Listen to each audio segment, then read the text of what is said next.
Back-to-back bakbakan mala Robin Padilla at Rostom ang dating ni Daniel Padilla. Anong say mo dito, Katrin, sa ex mo? Narito ang teaser ng Incognito. Target airing ng Incognito ang action series ng ABS-CBN na pinagsasamahan ni Richard Gutierrez, Daniel Padilla at Ian Veneracion. Kasama ring magbibida sina Maris Racal, Anthony Jenny, Kayla Estrada, Barbie Imperial at Baron Geisler. Sa male cast, parang si Daniel ang ngayon palang sasabak sa aksyon kaya siya ang mas mabusisi sa paghahanda. May napapanood kaming video na nagwo-workout siya, nagbaboxing at target shooting. Siguro paghahanda niya ito para sa Incognito.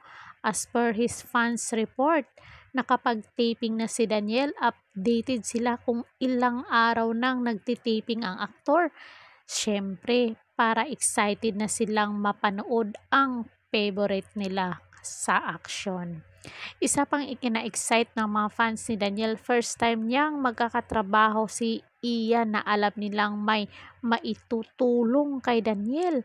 Ang inaabangan pa ng mga fans ng aktor ay ang sinasabing walang love interest sa series. Swak ko daw ito sa gusto nilang mag-solo muna ang aktor. Tinawag nga nilang solo era ito ni Daniel.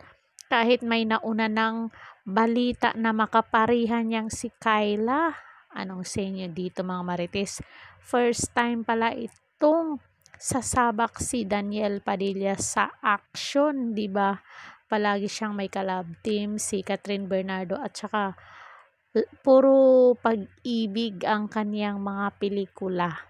So first time ito at siguradong aabangan to ng maraming tagahanga ni Daniel Padilla. Maski rin yung mga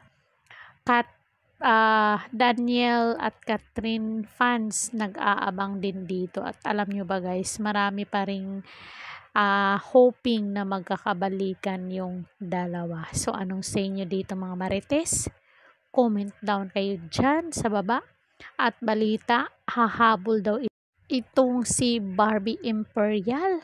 Wala pa naman siya dito sa nakita ko sa teaser nila. Wala si Barbie Imperial kasi nandun pa siya sa Batang Quiapo. So baka tapusin lang muna yung Batang Quiapo tapos lilipat siya dyan sa Incognito.